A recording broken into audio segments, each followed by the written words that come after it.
Something wrong. যুক্তরাজ্যের সতর্কবার্তা, সীমান্তে ভারতীয় বিএসএফদের অতিরিক্ত মোতায়েন, ইভেন আমাদেরও সীমান্তে আজকে বিজিবির অতিরিক্ত সংখ্যক সেনা মোতায়েন। আর আজকের দিনে বাংলাদেশের ইতিহাসে একটা ভিন্ন ঘটনা ঘটেছে। ডক্টর মোহাম্মদ ইউনূসের আহ্বানে সাড়া দিয়ে প্রায় প্রতিটি রাজনৈতিক দলই তারা একটা বিশেষ বৈঠক করেছে। সেনাপ্রধান বলছে যে সামনে একটা ক্রান্তিকাল আসছে। ডক্টর ইউনূস বলছে এই মুহূর্তে জাতির মধ্যে ঐক্যটা খুবই জরুরি। আর সকল আলোচনার মূল বিন্দুতে আপনি দেখেন ভারতের নাম বারবার উঠে আসছে।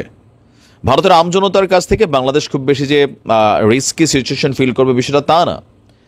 এখানে যে আমাদের যেই পার্বত্য অঞ্চলগুলো আছে সেখানে হয়তো এমন কোনো কর্মকাণ্ড, এমন কোনো গোয়েন্দা তথ্য বা এমন কোনো অ্যাক্টিভিটিস আমাদের আইনশৃঙ্খলা বাহিনীর নজরে পড়েছে বা আন্তর্জাতিকভাবেও একটা দেশ অন্য দেশকে তথ্য দিয়ে সহায়তা করে, সেরকম হয়তো কোনো তথ্য এসেছে। দর্শক, এই মুহূর্তে দেশে বড় ধরনের একটা সন্ত্রাসী হামলার আশঙ্কা গতকালকে আমরা বলেছি, আবার এটা নিয়ে আমাদের বাংলাদেশ থেকেও বার্তা এসেছে।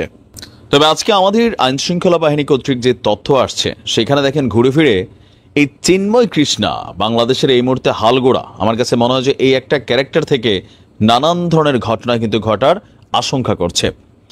ইস্কন নেতা চিন্ময় কৃষ্ণা দাসের গ্রেপ্তারকে কেন্দ্র করে দেশের চলমান পরিস্থিতি আরও অবনতি ঘটাতে সন্ত্রাসী হামলার আশঙ্কা করছে আইনশৃঙ্খলা বাহিনী।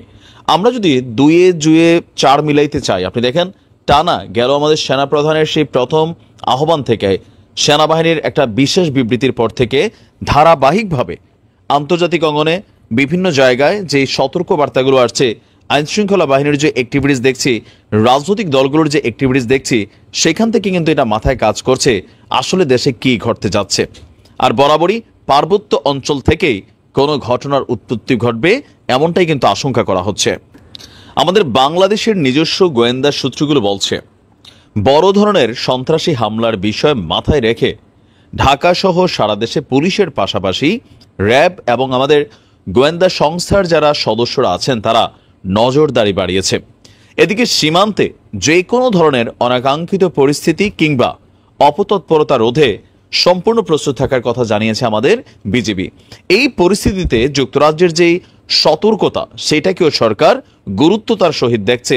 এর পাশাপাশি বাংলাদেশের 3 পার্বত্য জেলা চট্টগ্রাম, বান্দরবান, খাগড়াছড়ি সেখানেও বিশেষ সতর্কতা, গোয়েন্দা নজর আরও আইনশৃঙ্খলার উন্নতিতেও কাজ করছে আমাদের সরকার।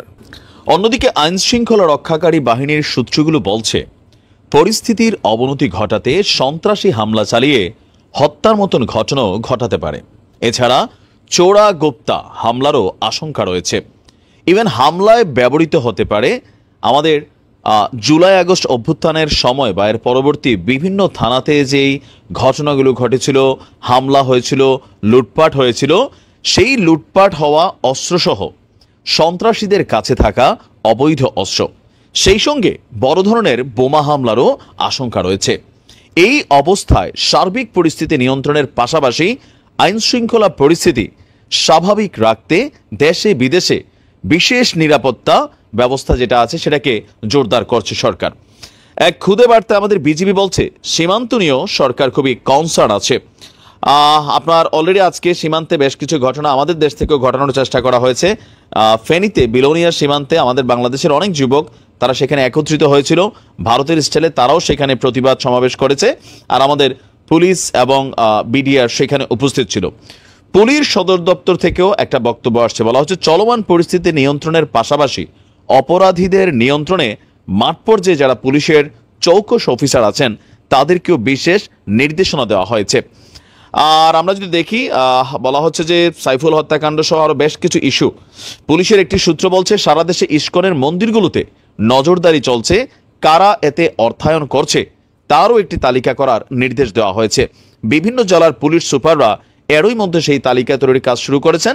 একই সঙ্গে বাইরে থেকে কোনো অর্থায়ন হয় কিনা তারও অনুসন্ধান চালানো হচ্ছে। তো সবকিছু মিলিয়ে আমরা বুঝতে পারছি একটা অস্থিতিশীল সিচুয়েশন সরকারের ভেতরে আপনার চলছে। এমনকি দেশের পরিস্থিতিকে মাথায় রাখলে এমনটাই কিন্তু আমরাও দেখছি। প্রিয় মাতৃভূমিকে আল্লাহ রক্ষা করুক, সচেতন থাকবেন, সজাগ থাকবেন। আমার এই ভিডিওটাতে ভারতের যারা মানুষ আছেন তাদের প্রতি একটা বিশেষ বার্তা। দেখেন আমজনতা টু আমজনতা, ভালোবাসার জায়গাটা যেন ঠিক থাকে। রাষ্ট্রীয় যেই রাজনৈতিক দলগুলো আছে আমাদের দেশে, বিভিন্ন দেশেই, ভারত বলেন বাংলাদেশে বলেন, তো এখানে রাজনৈতিক দলগুলোর মধ্যে একটা কোরাম ক্রিয়েট হয়, আবার দেশভিত্তিকও একটা কোরাম কিন্তু ক্রিয়েট হয়। আর এই ক্রিয়েটের কারণে রাজনৈতিকভাবে সরকারগুলোর মধ্যে সৌহার্দ্যপূর্ণ সম্পর্ক থাকলেও জনগণের মধ্যে এই সৌহার্দ্যপূর্ণ সম্পর্কটা অবনতি ঘটে, মাঝে মাঝে আবার উন্নতিও ঘটে। বাট এই মুহূর্তে আমাদের কাছে যতটুকু মনে হচ্ছে যে ভারতের এক শ্রেণীর ব্যবসায়ীরা তারা বাংলাদেশকে বাটে ফেলার জন্য নিজেদের পায়ে নিজেরা কুড়াল মারছেন। কারণ প্রতিযোগিতার মুহূর্ত, এখন সারা বিশ্বটা গ্লোবালাইজেশনের মধ্যে আছে। আগে আপনি একটা জিনিস কিনতে গেলে বাজারে যাইতে হয়েছে, এখন আপনার হাতে ফোন আছে, অনলাইন অ্যাপস আছে, একটা টিপ দিছেন, ঠাস কইরা আপনি সারা পৃথিবীর যে কোনো জায়গা থেকে ক্রেডিট কার্ডের মাধ্যমে আপনারা জিনিস ঘরের মধ্যে রিসিভ করতে পারতেছেন। প্রযুক্তির যুগে এই ধরনের একগোয়ামি পানা অথবা বোকামি সিদ্ধান্তগুলো নিজেদের জন্যই ক্ষতির কারণ হয়। ভারত এই মুহূর্তে কি বন্ধ করতে চাইছে?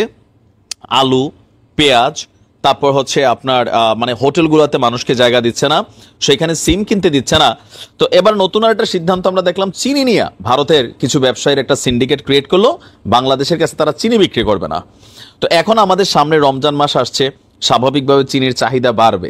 তো এই মুহূর্তে সরকার ভারতের চিরশত্রু পাকিস্তানের কাছ থেকে যে ডিল করেছে, এই ডিলের পর ভারতের যারা ব্যবসায়ী আছেন বা সিন্ডিকেট কবলে যারা মোটামুটি এটাকে নিয়ন্ত্রণ করতে চায়, তাদের তো ভাই মাথার মধ্যে একটা ঘা পড়ছে। এখন কেউ কেউ বলবেন যে না, তোমাদের কাছে বিক্রি করবো না। তো ভাই আপনি উৎপাদন করেন ব্যবসা করার জন্যই তো, তাই না? আপনি দেখবেন রাশিয়া ইউক্রেনের মধ্যেও, রাশিয়া এবং আমেরিকার মধ্যে এই যে যুদ্ধ চলছে, কিন্তু তাদের ব্যবসার মধ্যে এটার কিন্তু কোনো প্রভাব ফেলে নাই। রাশিয়া যুক্তরাষ্ট্র যুদ্ধ চলছে, একদম কি বলা দা কুড়াল সম্পর্ক, কিন্তু এরপরেও রাশিয়া যুক্তরাষ্ট্রের মার্কেটে ব্যবসা করছে, যুক্তরাষ্ট্র রাশিয়ার মার্কেটে ব্যবসা করছে। চীন আমেরিকার মধ্যে আপনি দেখেন একটা দা কুড়াল সম্পর্ক, কিন্তু এক দেশ আরেক দেশের সাথে ব্যবসা করছে, তাই না? কিন্তু আমাদের আমজনতার মধ্যে এই একটা ফিলিংস চলেছে, না তোমাদের কাছে বেচবো না, তোমরা না খাইয়া মরবা। ভাই টাকা হইলে বাঘের দুধ মিলে, আপনার এটা বোঝা উচিত। পাকিস্তানের কাছ থেকে এই প্রথমবারের মতন ঐতিহাসিক একটা বাণিজ্য হয়েছে চিনির ইস্যুতে। 25,000 টন চিনি কিনেছে বাংলাদেশ। আপনার আগামী মাসেই এই চিনি বাংলাদেশের চট্টগ্রাম বন্দরে এসে পৌঁছাতে যাচ্ছে। আর এর মধ্য দিয়ে কয়েক দশক পর পাকিস্তানের কাছ থেকে এত বিপুল পরিমাণে চিনি বাংলাদেশ ক্রয় করেছে। এতদিন মূলত ভারতের কাছ থেকে আমরা এই পণ্যটি নিতাম, কিন্তু সার্বিক পরিস্থিতিতে ভারতের অনেক ব্যবসায়ী বাংলাদেশের সাথে ব্যবসায়িক সম্পর্ক ছিন্ন করার যখন ঘোষণা দিয়েছে, সরকার আগে থেকেই আগামী রমজানকে টার্গেট করে যে মার্কেটটা যেন সিন্ডিকেটের কবলে না যায়, এই আমদানি রপ্তানির খেলাটা কিন্তু খেলে ফেলছে। আপনার এক প্রতিবেদনে এই তথ্য জানিয়েছে পাকিস্তানি সংবাদ মাধ্যম দ্য নিউজ ইন্টারন্যাশনাল। বলা হয়েছে পাকিস্তানের কাছ থেকে 25,000 টন চিনি কিনেছে বাংলাদেশ, যা আগামী মাসে করাচি বন্দর থেকে চট্টগ্রাম বন্দরে পৌঁছাবে। আর আপনারা জানেন স্বাধীনতার পরে প্রথমবারের মতন করাচি টু চট্টগ্রাম কয়েকবার কিন্তু জাহাজ আপ ডাউন করেছে। আর প্রধানমন্ত্রী শাহবাজ শরীফের অনুমোদনের পর এই বছর কম বেশি 6 লক্ষ টন চিনি রপ্তানির চুক্তি করেছে পাকিস্তানের চিনি শিল্প। এর মধ্যে 70,000 টন যাবে এশিয়ার দেশগুলোতে। থাইল্যান্ড পাকিস্তানের চিনি শিল্প থেকে 50,000 টন কিনে পাকিস্তানের চিনি ব্যবসায়ীদের কর্মকর্তা মজিদ মালিকের মতে উপসাগরীয় রাষ্ট্র, আরব দেশ, আফ্রিকান দেশগুলো এতদিন পাকিস্তান থেকে চিনি কিনলেও প্রথমবারের মতন বাংলাদেশ আপনার সেখান থেকে চিনি কিনেছে। এই চিনি রপ্তানি থেকে পাকিস্তানের অর্থনীতিতে 400 থেকে 500 মার্কিন ডলার, তারা মিলিয়ন, 400 থেকে 500 মিলিয়ন মার্কিন ডলার আয় করবে। মূলত চিনি শিল্প দক্ষিণ এশিয়ার এই দেশটির জন্য একটি প্রধান বৈদেশিককারী, মুদ্রা উপার্জনকারী শিল্প হয়ে উঠেছে। আর আমরা যদি দেখি যে আপনার পাকিস্তানের 80টিরও বেশি চিনিকল আপনার উৎপাদনে নেমেছে, অনেক কিছু হচ্ছে। তো এই যে আমরা পাকিস্তান থেকে কিনলাম 400-500 মিলিয়ন ডলারের বা 200-250-100 মিলিয়ন ডলারের, এই টাকাটা তো ভারতের কাছে যাইতো, তাই না? তাদের অর্থনীতি আরো চাঙ্গা হইতো, কৃষকরা লাভবান হইতো, সেখানে কর্মসংস্থান তৈরি হইতো। তো এই ধরনের খেলা ভারত বরাবরই আমার কাছে মনে হচ্ছে এই গেল 4-5 দিন যাবত তারা যেগুলো করছে, নিজেরাই নিজেদের বাটে পড়বে। এখানে বাংলাদেশ কোনো বাটে পড়বে না, কারণ বর্তমান যুগটা গ্লোবালাইজেশনের যুগ। অনলাইনে ব্যবসা করার জন্য হাজার কোম্পানি আপনার ঘরের মধ্যে এসে বসে থাকে। আর প্রত্যেকটা রাষ্ট্র আপনার আমদানি রপ্তানিতে কিন্তু ভর্তুকি দেয়, যেন বিকশিত হয়। আপনি চীনকে দেখেন। তো ভারতের এই ধরনের গোয়ার তুমি সিদ্ধান্ত নিজেদের জন্যই আসলে অকল্যাণ বয়ে আনবে। ভালো থাকুন।